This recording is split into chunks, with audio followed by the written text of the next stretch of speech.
Hello friends, welcome once again to my videos on political science for class 10th of NCERT textbook. Friends इस video में मैं आपके साथ में आपकी टेक्स्ट बुक के चैप्टर नंबर 4 जिसका की टाइटल है जेंडर, रिलीजन एंड कास्ट, तो इस चैप्टर से रिलेटेड क्वेश्चंस के आंसर्स को डिस्कस कर रहा हूं। ये इस चैप्टर के क्वेश्चन आंसर का पार्ट 2 है। इससे पहले वाली वीडियो में मैं पार्ट 1 में भी क्वेश्चन आंसर्स को डिस्कस कर चुका हूं।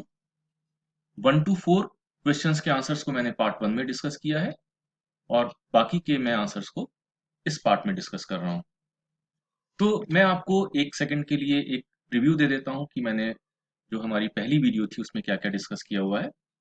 तो उसमें हमने सबसे पहले डिस्कस किया था कि जो इंडिया में विमेन के अगेंस्ट डिसएडवांटेज होता है, उनके अगेंस्ट डिस्क्रिमिनेशन यानी कि भेदभाव होता है या वुमेन के साथ में ऑपरेशन होता है, उनको दबाया जाता है, तो वो क्यों होता है, उसके क्या-क्या डिफरेंट फॉर्म्स हैं, ये हमने डिस्कस किया था। दूसरा हमने ये डिस्कस किया कि इंडिया में पॉलिटिक्स में कम्युनलिज्म किन-किन फॉर्म्स में हमें देखने को मिलता है। और साथ ही हमने ये भी डिस्कस किया कि इंडिया हम कैसे कह सकते हैं कि इंडिया एक सेक्युलर कंट्री है। ऐसे कौन-कौन से इंडिया में फीचर्स हैं जो ये बताते हैं कि इंडिया एक सेक्युलर कंट्री है। इसके साथ-साथ हमने एक और भी चीज़ डिस्कस करी थी इसमें, और वो ये था कि हम ये देखना चाहते थे कि कैसे हम ये कह सकते हैं कि इंडिया में अभी कास्ट सिस्टम डिसअपियर नहीं किया है, अभी भी कास्ट सिस्टम प्रिवेल करता है। तो ये सब चीज़ें हमने प्रीवियस स्लाइड में या प्रीवियस जो हमारी वीडियो थी उसमें देखी थी। अब हम पार्ट 2 स्टार्ट करते हैं और हम क्वेश्चन नंबर 5 से स्टार्ट करते हैं यहाँ पर। Question 5 is what are the features of caste system in India? India में कास्ट सिस्टम के क्या-क्या फीचर्स हैं? Answer is following are the main features of caste system in India. Number one, in this system, rituals sanction the division of hereditary occupations. यानी कि सबसे पहले हम ये देखने को मिलता है कि इंडिया में जो रिचुअल्स हैं यानी कि जो रीति रिवाज हैं वो डिवाइड करते हैं या वो डिसाइड करते हैं कि लोगों के ऑक्यूपेशंस क्या होंगे, लोग किस व्यवसाय को अपनाएंगे। तो इंडिया में हेरिडिटरी ऑक्यूपेशंस जनरली पाए जाते हैं, यानी कि पुश्तैनी लोग बाग काम करते हैं, जो उनके एंसेस्टर्स यानी कि जो उनके पूर्वज काम करते हैं उसी को उनके जो आने वाली जनरेशन है वो भी अडॉप्ट कर लेती हैं। Second is members of the same caste group are expected to form a social community which practises the same or similar occupation. तो इसमें क्या होता है कि एक कास्ट के या एक कास्ट ग्रुप के जो लोग होते हैं, एक कम्युनिटी के जो लोग बाग होते हैं, वो क्या करते हैं कि वो एक ही से प्रोफेशन को अपनाते हैं और वो एक ही कम्युनिटी के मेंबर की तरह से काम करते हैं। जो उनके पूर्वजों ने काम किया होता है उन्हीं कामों को उनके आगे आने वाली पीढ़ियां भी अडॉप्ट कर लेती हैं। ये भी देखने को मिलता है that the members of the same caste group marry with in the same group. और एक कास्ट के या एक कम्युनिटी के लोग बाग अपने ही कास्ट या अपनी ही कम्युनिटी के लोगों में शादियां करना पसंद करते हैं। जनरली वो बाहर की कास्ट में शादियां अपने यहाँ नहीं करते हैं। Next question, that is question number 6 is what forms caste can take in politics? Politics में कास्ट किन किन फॉर्म्स में हमें देखने को मिलती है?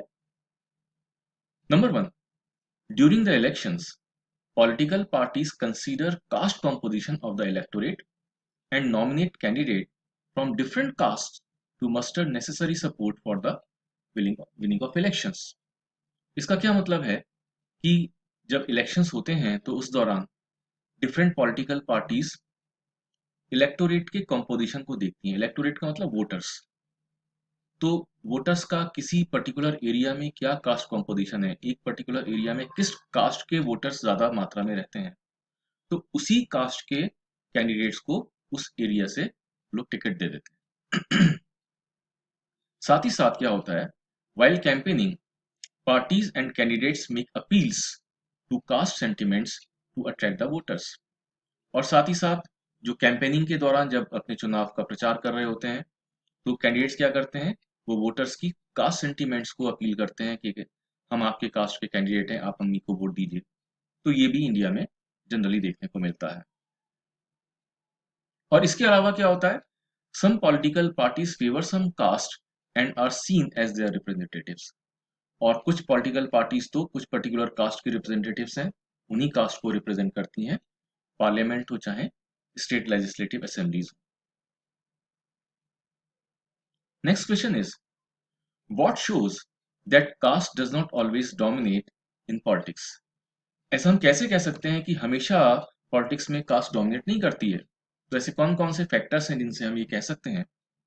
Number one, there is no parliamentary constituency in the country having a clear majority of one single caste. तो ऐसी कोई भी इंडिया में पार्लियामेंट्री कॉन्स्टिट्यूएंसी नहीं है। कॉन्स्टिट्यूएंसी का मतलब होता है एक ऐसा चुनाव क्षेत्र, यानी कि एक ऐसा एरिया जिसमें कि वोटर्स से इलेक्टोरेट रहते हैं। तो कोई भी ऐसी इंडिया में कॉन्स्टिट्यूएंसी नहीं है जहाँ पे कि किसी एक सिंगल कास्ट की मेजोरिटी हो। हर एक कॉन्स्टिट्यूएंसी में डिफरेंट कास्ट के लोग बाग यहाँ पे रहते हैं।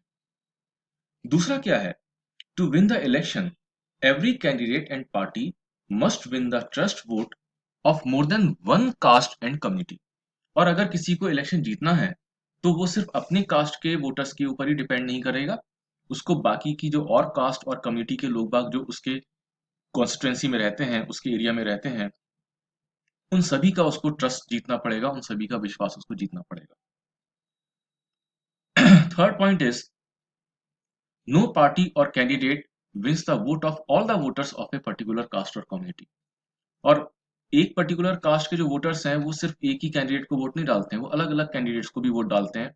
वो देखते हैं कि कौन कैंडिडेट उनके लिए सुटेबल है, कौन किसने उनके लिए काम किया है। तो हमेशा ऐसा नहीं करते कि वो अपने कास्ट के लोगों को वोट डालें। Vote bank of one party means a large proportion of voters from a caste vote of that party. मतलब क्या है कि कई बार हम वोट बैंक नाम का एक वर्ड है वो अक्सर सुनते हैं इलेक्शन के दौरान में। तो वोट बैंक का मतलब होता है कि किसी एक पर्टिकुलर कॉन्स्टिट्यूएंसी में, एक किसी पर्टिकुलर एरिया में किसी कास्ट के बहुत सारे लोग रहते हैं।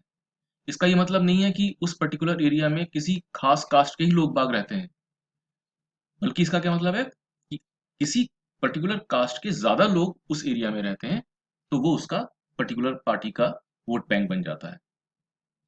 Fifth is several political parties may nominate candidates from the same caste if they believe that electorate of a particular caste dominate that constituency।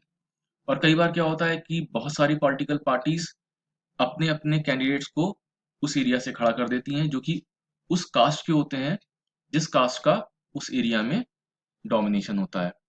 एक पर्टिकुलर एरिया है, वहां पे किसी एक पर्टिकुलर कास्ट के काफी सारे लोग रहते हैं, तो सारी की सारी पॉलिटिकल पार्टीज उसी कास्ट के कैंडिडेट्स को उस एरिया से टिकट दे देती हैं। तो अब इसमें क्या होगा, इसमें ये होता है कि जो वोट्स हैं वो अलग अलग कैंडिडेट्स में डिवाइड हो जाते हैं। फिर क्या होता है, the ruling party and the sitting MP और एमएलए फ्रीक्वेंटली लूज इलेक्शन। और ऐसा जनरली नहीं होता है कि जो रूलिंग पार्टी है उसी के एमपीज और एमएलए ही जीतेंगे, कई दफे वो भी इलेक्शन हार जाते हैं। Next question is how caste influences politics. Caste politics को कैसे इन्फ्लुएंस करती है? So answer is each caste group tries to become bigger by merging with in the same caste और sub caste which were earlier not its part. हर एक caste group की क्या कोशिश होती है कि वो अपने में उन कास्ट को भी मिलाना चाहते हैं जो कि उनकी कास्ट जैसी ही होती हैं, सिमिलर कास्ट जैसी उनकी होती हैं, उनको अपनी कास्ट में मिला करके अपनी स्ट्रेंथ को बढ़ाने की कोशिश करते हैं। While entering into a coalition, different caste groups need to have dialogue and negotiation with various other caste groups। और अगर कभी मिली-जुली सरकार बनानी होती है, कोएलिशन का मतलब होता है डिफरेंट पार्टीज जब मिलकर के गवर्नमेंट फॉर्म करती हैं, तो उसको कोएलिशन गवर्नमेंट कहते हैं। तो जब कोएलिशन बनाना होता है, तो आपको बहुत सारी पार्टी के लोगों के साथ डायलॉग यानी कि बातचीत करनी पड़ती है, उनके साथ में नेगोशिएशन करने पड़ते हैं, यानी कि उनके साथ में आपको मोल भाव करना पड़ता है।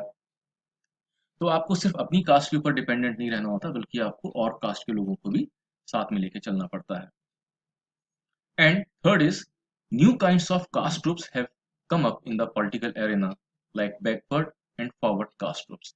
और अब शेड्यूल कास्ट या शेड्यूल ट्राइब्स जो हैं उनके अलावा बहुत सारे और भी कास्ट ग्रुप्स इमर्ज कर गए हैं पॉलिटिकल एरिना में, जिनको आपको खुश करना होता है। ये कौन कौन से कास्ट ग्रुप्स हैं? ये बैकवर्ड कास्ट हैं, फॉरवर्ड कास्ट हैं, तो बहुत सारे लोगों को आपको साथ लेके चलना होता है, तभी आप इलेक्शंस को जीत पाते हो। तो सो फ्रेंड्स, इस तरह से मैंने आपके साथ में जो आपका फोर्थ चैप्टर है उसके बाकी के जो रिमेनिंग क्वेश्चंस थे उनके आंसर्स को डिस्कस किया है। अ, आपको अगर मेरी वीडियो पसंद आई है तो please like, share and subscribe my videos. Keep watching. Thanks a lot.